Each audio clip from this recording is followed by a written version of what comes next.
This video is funded by my pointy-eared homies, the Thalmor. If you're an elf-hating northern white boy, please, don't slime me. I'm only trying to make enough schmeckles so I could escape the hood and move on to greater places. Skyrim is the newest and grooviest game released by Todd and the gang, known for their flawless masterpieces, such as Fallout. And what was that other one again? Starfield? Well, let me tell you, Skyrim is the biggest and best game to ever exist. And don't let anyone tell you otherwise. Mario Kart 9 Deluxe?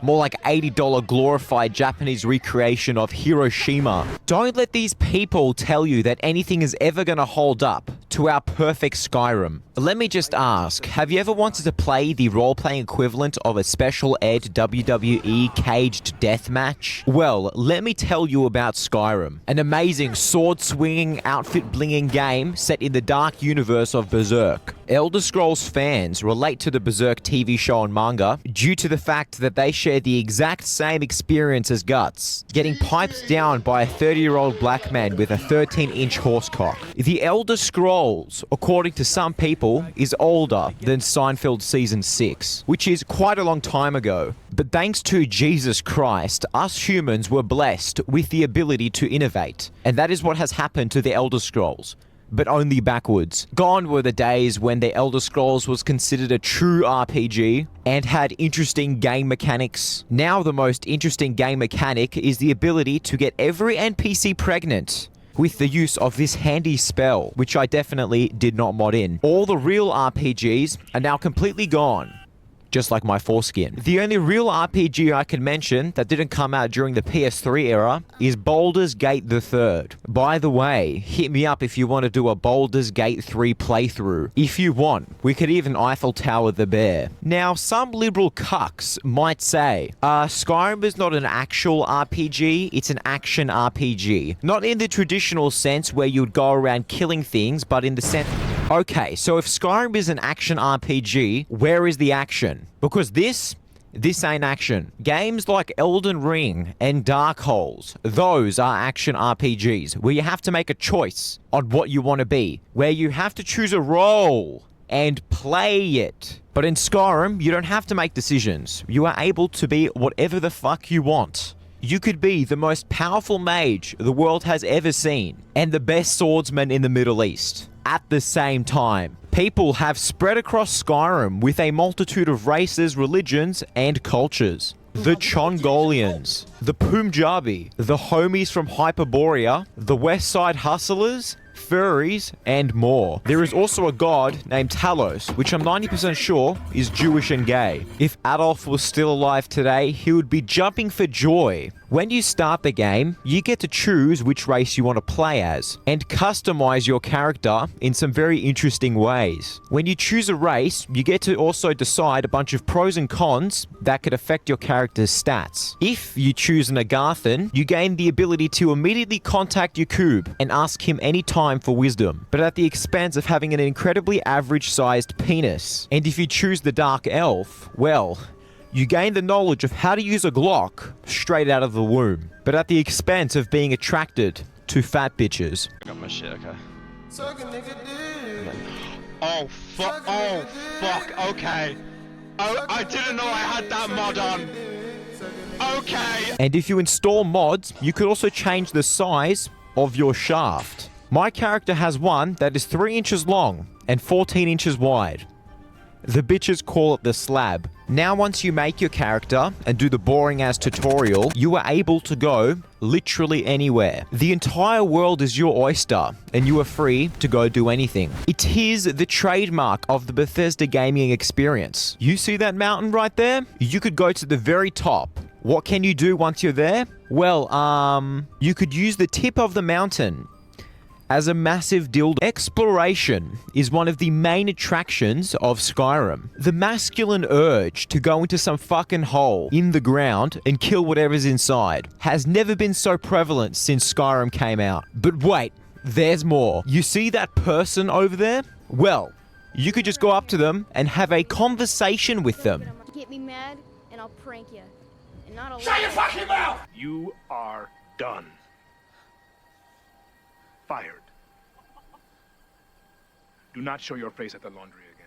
And what I mean by that is that you could pretend to have a conversation with them because unfortunately, God gave you a curse. You are unable to speak, which I can imagine could be quite difficult if you want to have a conversation with someone. But thanks to the power of the human mind, we can pretend that our character still has its vocal cords. Not that the NPCs have much to say anyways. I don't know why, but most Skyrim NPCs are quite special. Speaking of NPCs, let's talk about companions. Unlike companions in video games that came out years before Skyrim, the ones in Skyrim aren't real people. They are simply a shell of a human being. The only reason why we keep them around is so that they could carry all our stuff. They also usually never give their opinions on anything. I mean, they barely even bloody talk, which is a vast contrast to companions in other games like Dragon Age, who won't shut the fuck up. None of them are rememberable at all. And I'm saying everyone isn't rememberable at all in this game. There is not one NPC that I have enjoyed having a convo with,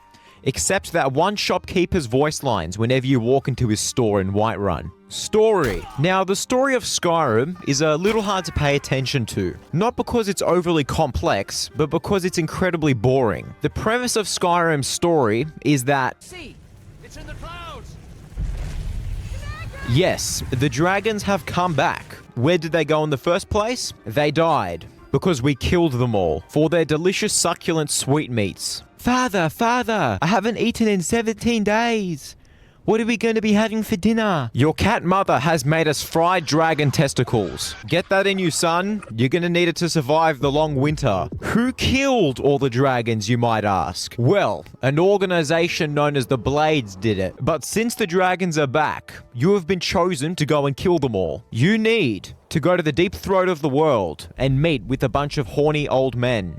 Damn, this is starting to sound like a gay porn parody of the real thing. Although, I have seen porn with better plots than Skyrim, that's for sure. So, after you learn the Fus Ro Dah, you are tasked with killing Dragon Jesus by traveling to Hyperborea and meeting with a bunch of shirtless men to fight Dragon Jesus in an epic 5v1. You kill Dragon Jesus and then return to Skyrim, savior of the known world. There is also the Skyrim Civil War, which you get to decide which side wins, because I guess you're just the most fucking important person in the entire universe, I guess. One of the sides you could join is a bunch of religious extremists who have taken over Skyrim and are banning the worship of certain gods, like Zabumafu or Mr. Crocker. These guys are literally all over Tamriel, so they're pretty big. And then on the other hand, you have a bunch of racists. I know who I'm joining. When you decide which nation takes over Skyrim, you get to see some really epic battles of about 10 people fighting each other, which is meant to represent battles with thousands of participants. Now, I'm sure a lot of you are saying, but Rehounded, this game came out in 2011, cut them some slack. No. Dragon Age Origins had some huge battles, and that shit came out in 2006. And besides, I will never stop ferociously sucking off 2000's BioWare because they literally made the best RPGs of all time. You know, except for Baldur's Gate 3. This is my list of best RPGs ever. There is also a bunch of opportunities for employment. You have the Thieves Guild, which is basically Skyrim Mafia. You have the worshippers of Baal, who go around killing people and sucking blood out of their cock veins. And Hogwarts Castle, where you could learn how to use magic, like some fucking homosexual. All of these are actually pretty fun quest lines, which I highly recommend you play. They are definitely some of the most enjoyable parts of this game. Gameplay. Skyrim has been tailored for a very special type of person. A person who may or may not have the same amount of IQ points as the puddle of nut decomposing in the corner of my room. The combat is pure garbage. The gameplay you are seeing on the screen right now is not vanilla gameplay. This is modded. Look, Bethesda can do a lot of things good in their games, but the actual gameplay has never been their strong suit. Pick a weapon. Any weapon. You've got two-handed for the alpha males, sword and shield for the sigma males, bow and arrow for the beta males, and magic for the lowest forms of life. I also apply this mindset to pretty much every fantasy video game that I play. Magic is simply arse and boring in all of them. Also, Skyrim did actually pioneer the concept of using your legs. You were no longer required to jog at a steady pace anymore. And you know, it's not like they had sprinting in games since the 90s or anything. Like, that would be crazy. And if you're a fan of getting stuck on random objects, the horse is a very good option for traveling. I do not know what crazy mad scientist wrote the code for horses in Skyrim, but my god, the fact that they are even in the game is mind-blowing. I was planning to make this video longer, but I am literally driving myself fucking crazy making this video. I am sorry I haven't released a video in so long. It has been a long time because I just moved, and setting up your computer again once you move is a big pain in the bum. I have obviously missed a lot of things, but I do not care. I will see you all sometime in the future. Like and subscribe if you enjoyed the video.